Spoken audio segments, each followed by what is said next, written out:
Hi guys, I'm Nosi. I'm a South African and I work in England. I'm here to share some stories that will help empower you, some stories that will help inspire you and educate you.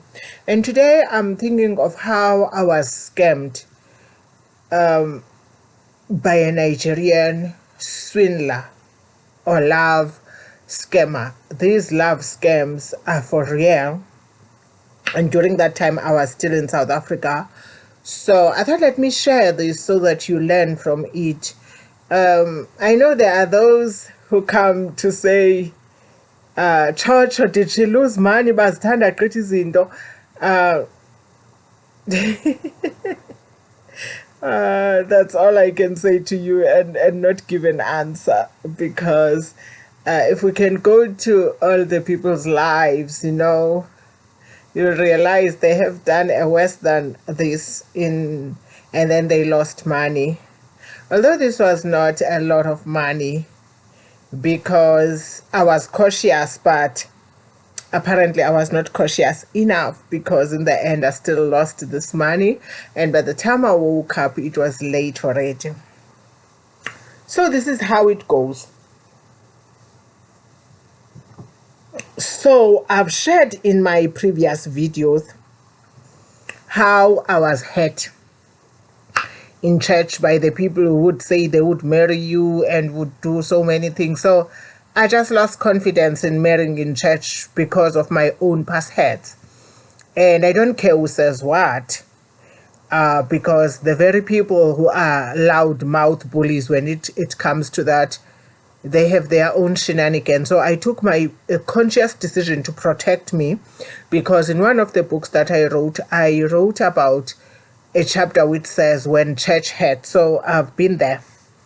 But one other thing, because I was a Christian and we don't do it before marriage, we don't get intimate with people before marriage.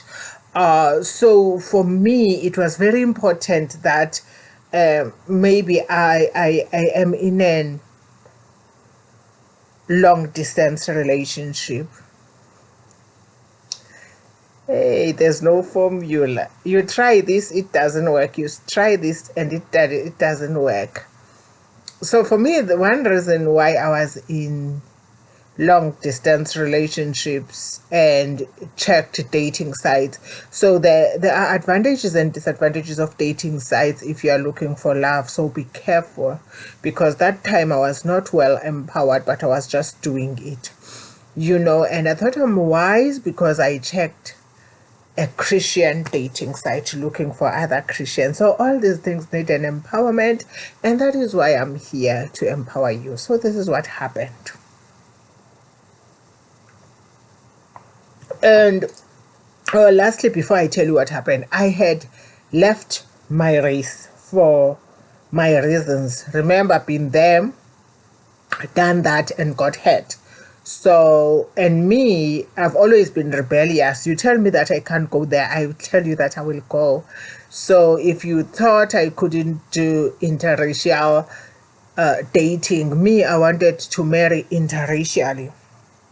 And due to Christian principles, I needed to get married, as I'm not supposed to do it before marriage. So here's what happened. Ugai, I did not even approach him first. He approached me. He had a Facebook profile.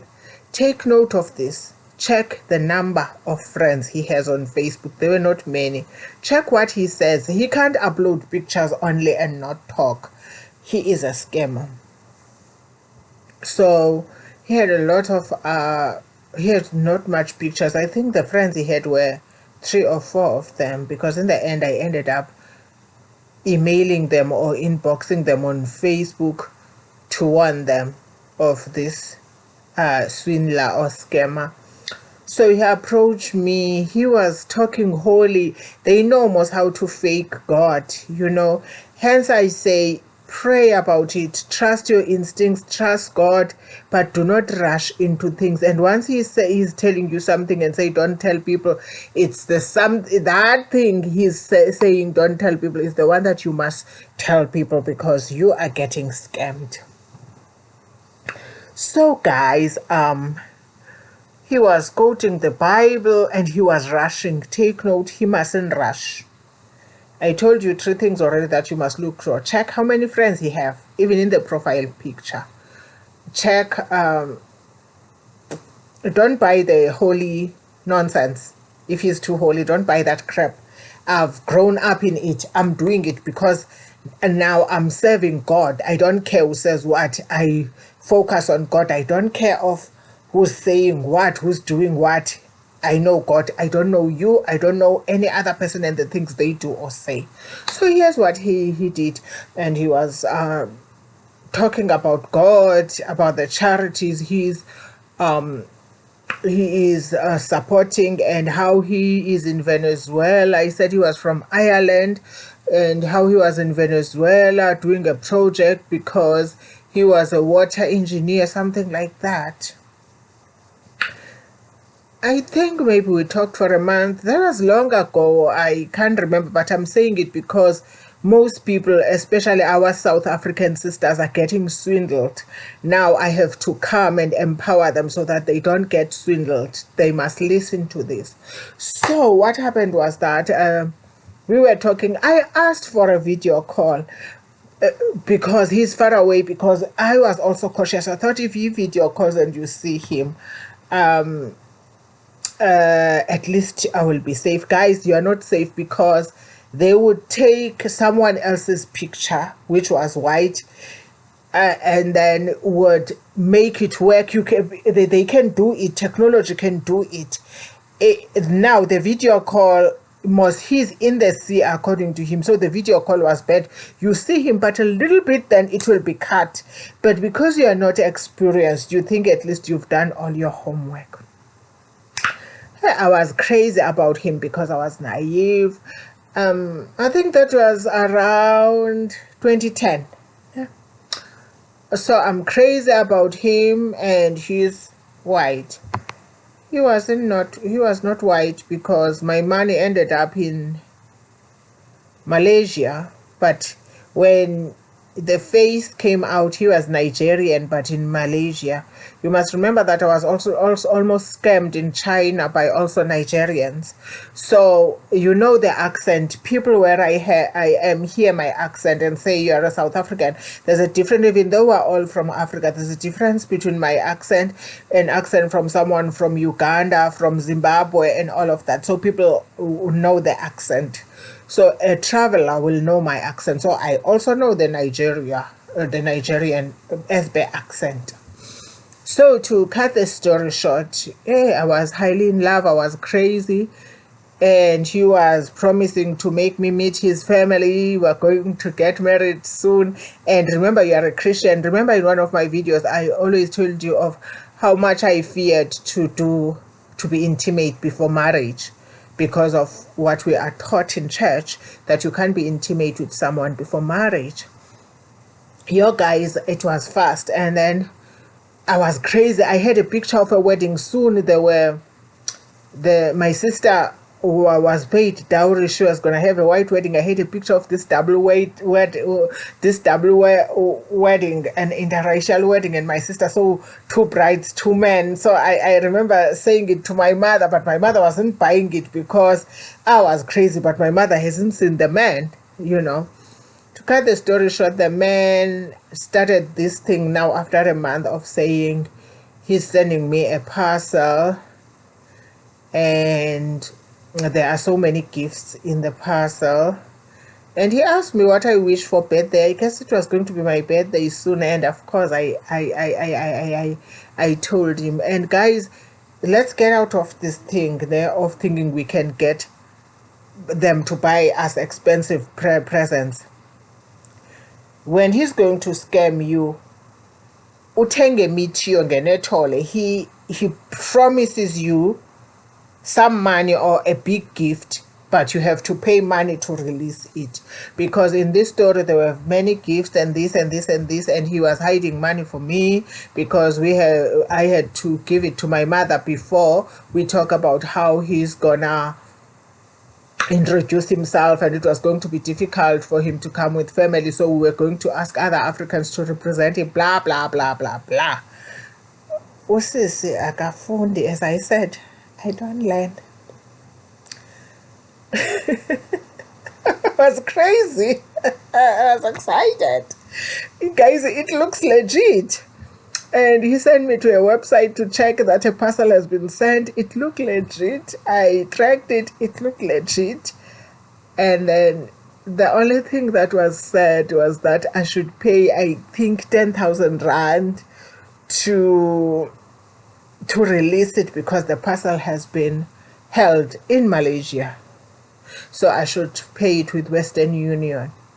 I remember it was so difficult to pay this money because APSA was refusing, but I was insisting because Babe's on Moshela. I'm in love. Babe's on the Moshela. To cut the story short, I didn't want to part ways with 10,000 at once because APSA was making it difficult for me. I parted ways with 5,000, and before I could send another one, I wanted to trace where the money had gone, and immediately after it was gone, I realized that I was scammed. Then I went to Facebook and I wrote about him. Then that's when he started to write back and threaten me and say and show me flights. He's coming to Johannesburg, he's going to destroy me. And then that's when I noticed that he was Nigerian. Guys, there's no parcel that will be sent to you that will require you to pay money. Do not buy it and do not rush into it. Thirdly,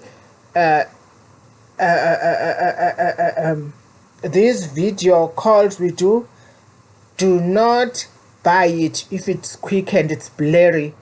The scammers create it, and my scammer was my own black brother, but he pretended to be white.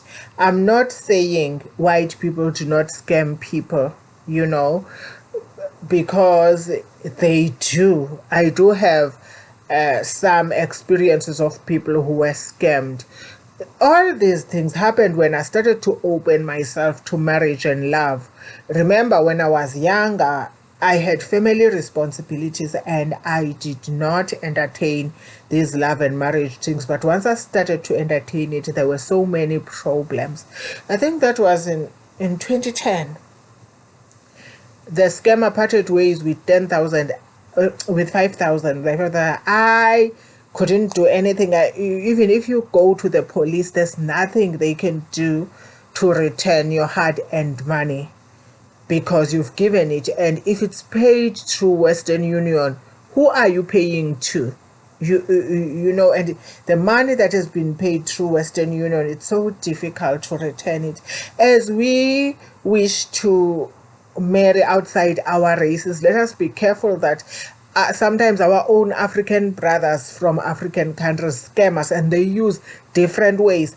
Others have used our superstitions to scam us and would say the ancestors say 1, 2, 3, 4. I guess my scammer learned quickly that I don't believe, and maybe he's been following me before because it was easy to also follow me on Facebook.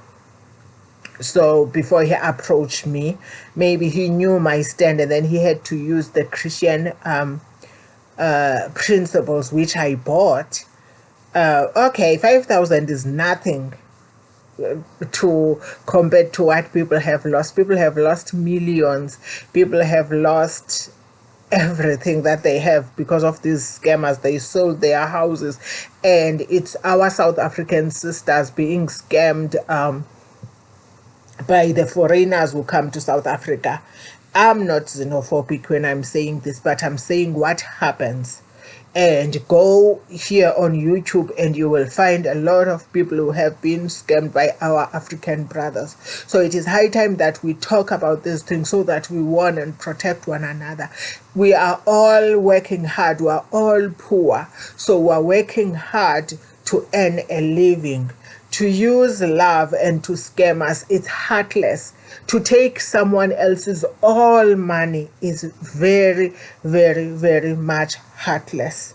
And we need experience. So while we look for love, let us also make our research so that we don't end up being scammed of our heart and cash. Because when you are being scammed, the police can't do anything. You know, guys, I've got another story where I was leaving Scotland. This guy made advances on me. He lives in Aberdeen, and I'll still go after him. So he made advances on me. I told him, no, I'm with someone, so I'm sorry, I can't. So when I said that, he said, okay, he can be a friend because he likes me. That's harmless. So he would come on certain Sundays, we go for coffee. It was clean and not bad. So when I was leaving Scotland, he asked to keep some of my clothes, including my bed and my headboard. I had a very nice bed because when I left Scotland, the intention was to come back. So this one was white. I'm talking about how people scam us, black and white. So you need to make your homework, protect your heart and cash. You know what he did? He promised to keep my clothes, which was fine. I came back to the UK last year. I used to text him and say, how are my clothes? And then he would say, they are okay. By the time I came back, and then when he used to say they are okay, by the time I came back, I did notice on the phone when I was still in South Africa that he still makes advances, but I still would tell him that no, I'm not available. So I guess it was his way of getting revenge. Maybe he's a psycho, maybe he's not normal. I don't know if he sold my clothes or what, but up until today, I lost my clothes, including my bed, to him. It's not money, but people take, I don't know what he did. Maybe he sold them just to get back at me for not wanting to be his lover or what, but he scammed me. So what I'm trying to say is, guys, let us be careful. Let us not rush. Let us not think with the heart, but think with the mind. Because when we think with the heart, we are easily misled and people take from us. And this can lead us into depression, and we end up killing ourselves.